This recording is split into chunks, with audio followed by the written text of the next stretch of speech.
আমাদের মধ্যে কোনো দ্বন্দ্ব নাই। আমাদের ভিতর এই মেহনতটা গতকালকে আমাদের ইয়াকুব সিলানি সাহেব দামাত বরকাতুহু নিজামুদ্দিন বয়ান করতেছিলেন যে আমাদের মেহনত হয়েছে মানুষের খায়ের খাই, গুণের আদান প্রদান। আমাদের যে তাবলীগের প্রতিষ্ঠাতা মাওলানা ইলিয়াস সাহেব রহমতুল্লাহ, সে বলতেন আমার এই মেহনত গুণের আদান প্রদান, শুধু ভালাইয়ের আলোচনা, খারাপের আলোচনা নয়। এই জন্য আমরা সব জায়গায় বলি ভাই আমি করি, ভাই আমরা বৈশা পড়ি সবাই। অন্য জায়গায় বলা হয় ভাই সবাই বসেন, এটা না, ভাই আমরা সবাই বৈশা পড়ি, মানে এখানে আমাকে নিয়ে নেওয়া হয়। তা আমাদের এই মেহনতের মধ্যে কোনো খারাপের আলোচনা নেই, শুধু ভালোর আলোচনা ছিল। কিন্তু আমাদের আল্লাহ মাফ করুক, হয়তো বা আমাদের কোনো দুর্ভাগ্যের কারণে আমাদের বা অন্য কোনো তৃতীয় পক্ষর কারণে বা অন্য কোনো ধর্মের চক্রান্তের কারণে আমাদের ভিতর একটা বিভেদ সৃষ্টি হয়েছে। তাই এই বিভেদটার জন্য সারা দাওয়াত ও তাবলীগের মেহনতের সাথে সারা বাংলাদেশ, সারা পৃথিবীর মানুষ সম্পৃক্ত না, সমস্ত মুসলমান এটার সাথে সম্পৃক্ত না। কিন্তু বিভেদটা যখন হয়েছে তখন সমস্ত মানুষের দিলের মধ্যে ব্যথা পাইছে, সবার দিলের ভিতরে একটা ব্যথা আসছে। যারা এত সুন্দর একটা মেহনত, ইজতেমা, বিশ্ব ইজতেমা, সারা পৃথিবীর মানুষ এখানে আসে, এই মেহনতের মধ্যে দ্বন্দ্ব, এটা আমরা অনুভব করতে পারি, আমরা অনুধাবন করতে পারতেছি যে এটা আসলেই খুব লজ্জাজনক বিষয়, একটা কষ্টের বিষয় সাধারণ মানুষের কাছে। তাই এখন যে প্রেক্ষাপটে আমরা আপনাদের মাধ্যমে এই ইজতেমার আমাদের লক্ষ লক্ষ লোক আসছে এবং বিদেশি মেহমানরা আসছে, যদি ইজতেমা স্বাভাবিকভাবে হইতো তাহলে আমাদের টার্গেট ছিল এবার ইজতেমায় 50,000 বিদেশি মেহমান আসবে। আর যদি এই বিদেশি মেহমানগুলো আমাদের বাংলাদেশে আসতো, বাংলাদেশের ভাবমূর্তিগত উন্নত হতো। আমাদের এক মন্ত্রী পরিষদের সচিব ছিল আনোয়ার সাহেব, ওনার কাছে আমরা দাওয়াত দিতে গেছি। উনি আমাদেরকে বলতেছিলেন যে আমি আমেরিকায় গেছি, তা আমেরিকা যাওয়ার পরে ওখানে এক লোক আমাকে দেখেছেন, সে মুসলমান, উনিও মুসলমান, আমাকে বলে তোমার দেশ কোথায়? আমি বলছি বাংলাদেশ। তাই সে আমার খুব জড়াই ধরলো, তাই বললো আরে তুমি বাংলাদেশ, তোমাদের দেশের টঙ্গী ইজতেমা আমি গেছি।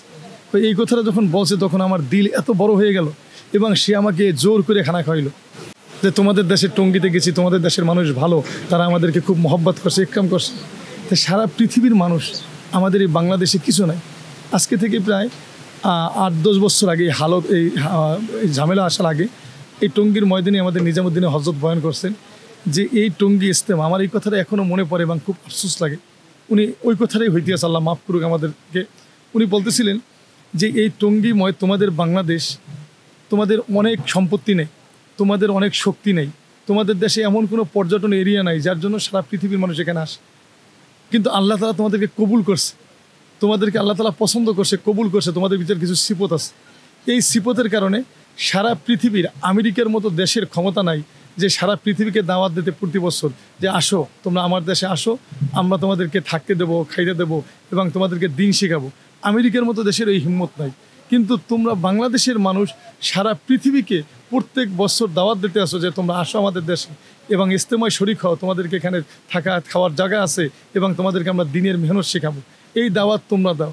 তাহলে উনি বলতেছিলেন যে তোমাদেরকে মানুষ গরিব বলে, আমি বলি তোমরা গরিব না, তোমরা হচ্ছে সবচেয়ে বাদশার জাতি, তোমরা বাংলাদেশ। উনি হযরত আমাদেরকে বলতেছিলেন এটা তোমাদের উপর আল্লাহ তাআলার নিয়ামত, এই নিয়ামতটা তোমাদের কাছে বাকি থাকবে ততক্ষণ যতক্ষণ পর্যন্ত তোমরা এটাকে কদর করবা, এটাকে মহব্বত করবা, তোমরা কোরবানির উপর থাকবা। যদি তোমরা এই নিয়ামতটাকে কোরবানি না করো, এই নিয়ামতটাকে যদি তোমরা নিজেদেরকে কোরবানির উপরে না উঠাও, সিফাতের উপরে না উঠাও, তাহলে একসময় এই নিয়ামতটা তোমাদের কাছ থেকে সরে যাবে, তোমাদের কাছ থেকে মানুষ বিমুখ হয়ে যাবে। তাই এই কথাটা এখন আমাদের খুব মনে পড়ে। এই জন্য ভাই দোস্ত, আজকে যে হালত আসছে এটা আমাদের জন্য খুবই কষ্টকর একটা বিষয়, লজ্জাজনক বিষয়। আমরা এই জন্য আপনাদের মাধ্যমে এই যে এবার ইজতেমাটা একটা সারা আপনারা জানেন এই 58তম ইজতেমা, এই ইজতেমার ইতিহাসে কখনো শবে বরাত পড়ে নাই, শবে বরাত পড়ে না। এখানে ইজতেমার তারিখগুলো আগে থেকে নির্ধারণ করা হয়, কিন্তু আল্লাহ তাআলার রহমত, আল্লাহ তাআলার দয়ায় এবার ইজতেমাটা শবে বরাতের ভিতরে পড়ছে। আর এই শবে বরাত পবিত্র রজনীতে সব আল্লাহ পাকের রাস্তার মেহমানকে নিয়ে আমরা এখানে ইবাদত করবো, এটা একটা বহুত বড় নিয়ামত। প্রত্যেক যত সাথী এখানে আসছে প্রত্যেকের কাছে জিজ্ঞাসা করেন, সবার দিলের মধ্যে একটাই ব্যথা যে আমাদের এই বিভেদ দূর হয়ে যায়। আমরা মসজিদে শান্তিপূর্ণভাবে তাবলীগের কাজ করি, কেউ কার কাজে বাধা দেব না। আমি আপনাদের মাধ্যমে বাংলাদেশের হযরত উলামায়ে কেরামের কাছে বলবো, যেমন সারা পৃথিবীর উলামায়ে কেরাম, সারা পৃথিবীর ভিতর যাকে বলা হয় আপনার সমস্ত উলামায়ে কেরামের, তাকে আপনার আরশাদ মাদানী দামাত বরকাতুহুম এবং তকি ওসমানী সাহেব দামাত বরকাতুহুম, ওনারা উভয়ই তাবলীগের সমাধানের ব্যাপারে যে পদক্ষেপ গ্রহণ করছে, উভয় পক্ষ কি যার যার অবস্থানে যাতে কেউ কার সাথে বিরোধে না জড়ায় এরকমের আহ্বান জানিয়েছে। আমাদের বাংলাদেশে যারা হযরত উলামায়ে কেরাম তাদের প্রতি আপনাদের মাধ্যমে আমাদের অনুরোধ যে আপনারা যদি নিরপেক্ষভাবে, কোনো পক্ষ না নিয়ে নিরপেক্ষভাবে উম্মতের খায়ের হয়ে কায়েদ হয়ে যদি আপনারা উদ্যোগ নেন, আমরা আশা করি অল্প সময়ের মধ্যে তাবলিগের এই বিবাদ দূর হয়ে যাবে। এবং তাবলিগকে নিয়ে মানুষের কখনো সমালোচনা করবে না। তাবলিগকে যেভাবে পূর্বে মহব্বত করেছে, দেখেন 18 তারিখের মতো এত একটা অনাকাঙ্ক্ষিত ঘটনার পরও ইস্তেমায়, দোয়ায়, জুমার নামাজে লক্ষ লক্ষ লোকের সমাগম হইতে আছে। তাহলে কি এটার প্রতি মানুষের মহব্বত আছে? এই মহব্বতের জায়গাটা যদি বাকি থাকে, সবচেয়ে বেশি লাভবান ওলামায়ে কেরাম হবে।